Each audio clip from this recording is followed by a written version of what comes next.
Assalamualaikum warahmatullahi wabarakatuh. Baiklah, perkenalkan nama saya Anjeli Poinsi, NIM 18042100. Saya akan membacakan materi perbandingan administrasi negara. Yang pertama yaitu materi 5 dan 6. Metode dalam studi perbandingan administrasi negara. Yang pertama ada metode deduktif, yang kedua metode induktif, yang ketiga metode tradisional, yang keempat metode formulasi teori tengah.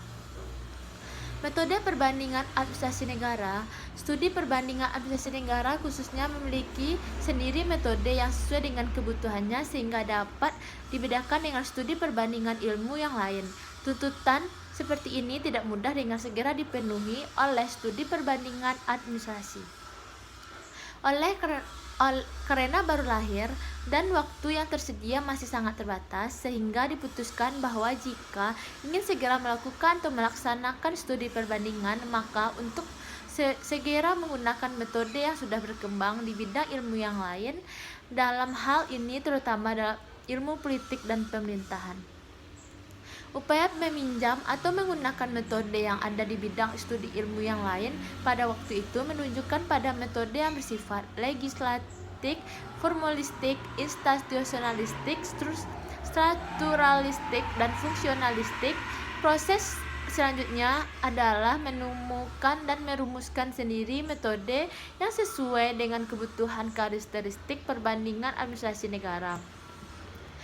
Selanjutnya yaitu metode deduktif.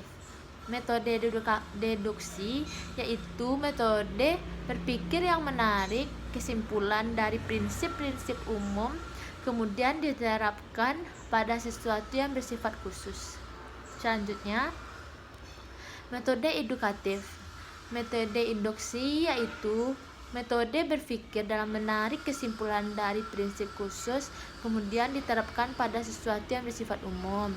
Selanjutnya, metode deduktif lebih mendahulukan faktor-faktor konkret dan menunjukkan ciri khususnya yang lebih menonjol dari fakta itu, bukan mengadakan premis-premis tertentu dari kenyataan faktor khusus itu diambil kesimpulan yang berlaku umum.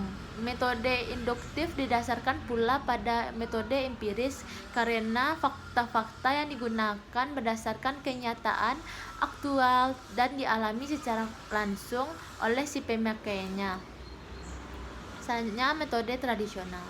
Metode ini merupakan metode yang sudah ada dan dipakai dalam studi perbandingan ilmu politik dan pemerintahan pada waktu itu. Ciri-ciri legal, formal, institusional, struktural, dan fungsional sangat kentara. Upaya untuk memperbaiki metode pinjaman ini dengan melakukan penyesuaian dengan kondisi dan kebutuhan perbandingan administrasi negara baik sebagai suatu keseluruhan ataupun pada aspek-aspek tertentu saja. Baiklah, selanjutnya metode teori tengah. Metode yang dikemukakan oleh Farrell Henry ini merupakan kritik atau pilihan dalam menggunakan alat bantu model. Metode ini berusaha mengadakan atau melakukan suatu perbandingan dengan mempergunakan aspek tertentu yang dibanding representatif bagi keseluruhan sistem administrasi negara sebagai alat perbandingan.